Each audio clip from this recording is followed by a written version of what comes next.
January 22nd, 2022, Patreon Q&A. Guys, sorry for the wait. I've been moving, but now I'm like stabilizing, and I really appreciate you guys continuing to support me despite me not consistently putting out the Q&A like I was, but let's get into it. Ferds asks, do you think Metal Bat vs. Garou round 2 will happen in this arc? I was expecting Orochi to come out of the big hole, but when the new Elder Centipede came out and said, it pretty much confirmed for me that Metal Bat might be the one to push Garou to enter his final form. That's a good question, and I myself, for almost 2 years now, have been like questioning Metal Bat's involvement in this arc. Because as a lot of us know, Metal Bat was not originally included in this arc in the first iteration in the webcomic. And then of course we had that iconic one interview answer or whatever where he was like, if Metal Bat was there, things would have changed. I don't know, I'm paraphrasing, look it up. And since he arrived on the battlefield, he hasn't really done much. I mean, he did some things, but not what you would think. So for sure, he is being saved for like what's going to happen in these next 2 chapters or 3 chapters, I guess. And since Elder Centipede and Garou are here, his 2 most famous opponents, it's very likely that he will be involved in this somehow. So either he defeats the Ultimate Centipede, I don't remember his name, or he fights Garou. But either way, I'm just hoping that he's not there to just do the job for these guys. I don't think he would do the job for Elder Centipede because that doesn't really make much sense, but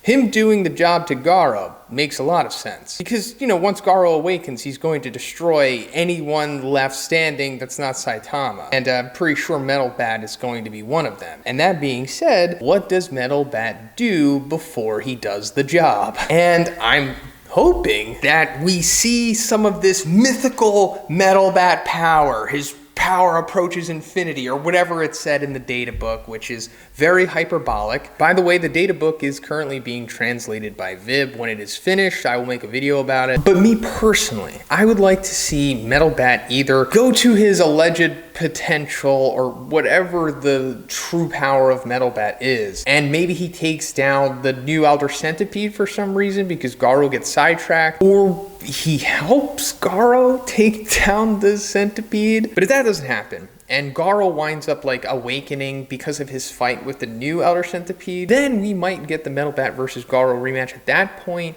and Garou pushes Metal Bat to his approaching infinite power or whatever. I mean, obviously there is significance to Metal Bat. Not many have abilities like him in this world. But regardless, even if we don't see Metal Bat push to his potential, he has to be there for the end of the arc because that is ultimately going to influence his decision to join the Neo Heroes, or at least in my opinion, because in the webcomic, Metal Bat didn't really have that great of a motivation other than like his sister, which I get it, that's like the crux of his character. But him like jumping sides was kind of like fair weather of Metal Bat, and he seemed more of like a loyal guy before that. So I think this is one's way of kind of fixing that. And this is where it's like either Metal Bat is going to be for executing Garou or not for executing Garou, but either way it's going to, I guess, wind up having him leave the Hero Association for the benefit of his sister, of course, but there will be minor influences there. Majin Boros asks, I want to know why there are 2 gods. So you are right about there being 2 gods, but it is not the god that we see, like the god of the cube. He is not multiple people. He is just one, but we're seeing him in various forms of his existence after his initial downfall. But you are correct about there being a good and an evil god. You're just not in the right direction, because the evil god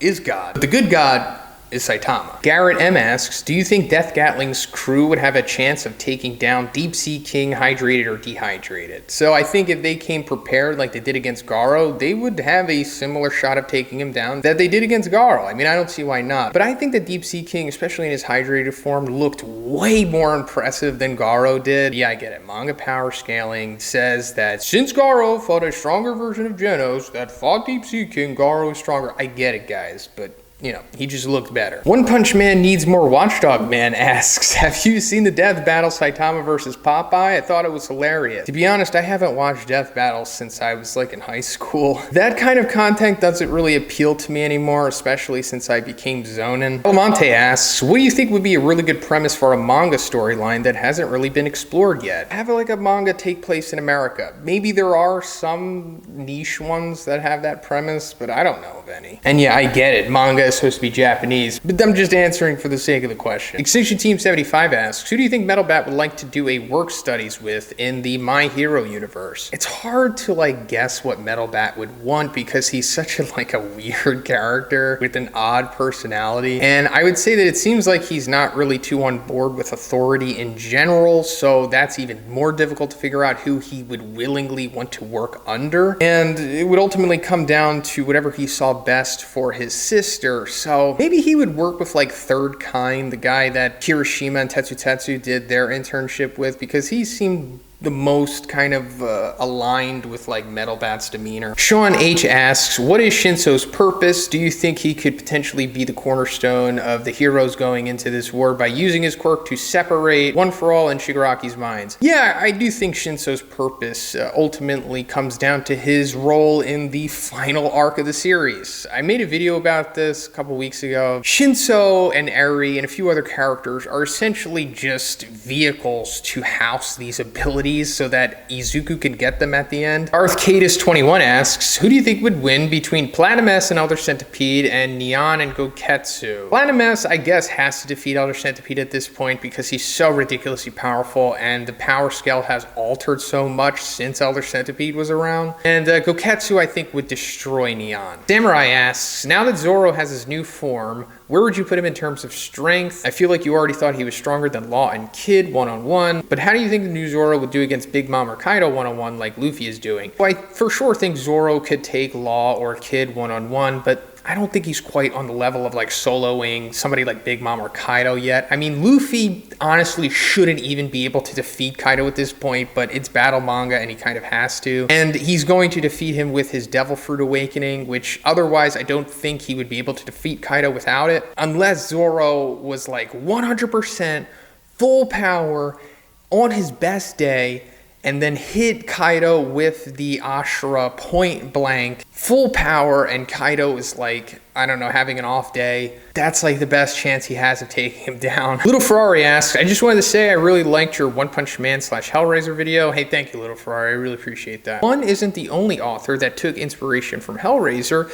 Kento Miura, Berserk writer, designed the God Hand based off the Cenobites in the movie. Hey, that's pretty interesting, and I didn't know about that before, but unfortunately, everything I talked about in that video is just coincidence and confirmation bias, and I'm sure the same thing is going on with Miura. All of these mangakas are perfect writers, and none of their ideas are based off of anything, not even the Tale of the Bamboo Cutter. They're all writing masters whose ideas come from a creative vacuum. Boxteam asks, what do you think about the new Blast group? So I'm assuming they're all around the same level of power, more or less. Maybe one is a little stronger than the other, you know, kind of like the Eternals, aside from like Icarus. But I'm pretty sure they're all coming from different planets, not dimensions. So they're all like aliens, like, you know, similar to Boros. And I'm pretty sure all of their powers are coming from the same place. And then going right into Jeffrey L's question, he's pretty much asking the same thing. Do you think Blast is the most powerful member in his team? So maybe, but if he is the strongest, it's not by like a large margin, I assume, and he would only be the strongest just so the reader isn't like disappointed by Blast in the grand scheme of things. Rain Above All asks, King versus Katakuri. So this is difficult to answer, at least for me, because the One Piece power scale alters so much, and I think it really comes down to like how Oda was feeling those weeks or whatever when he was crafting those chapters, because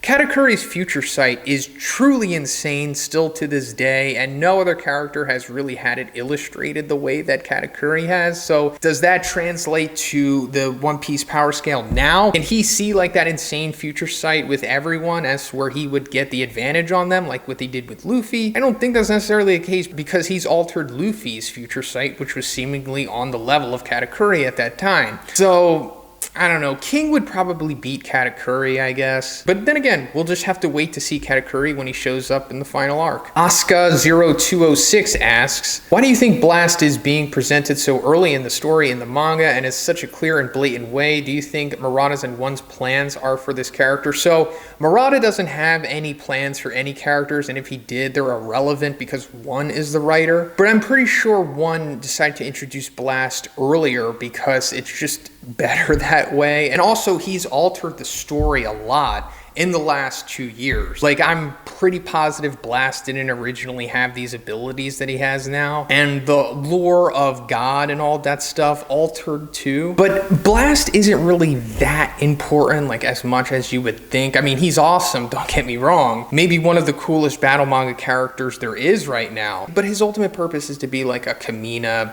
All Might type Gojo, where he's really cool, popular, super powerful, can deliver so much valuable exposition, but he's ultimately going to die. That's pretty much it for the video today, guys. I want to thank all of my patrons once again. Thank you for your patience and continuing to support me, guys. If you would like to be in next week's Q&A, simply check out the Patreon.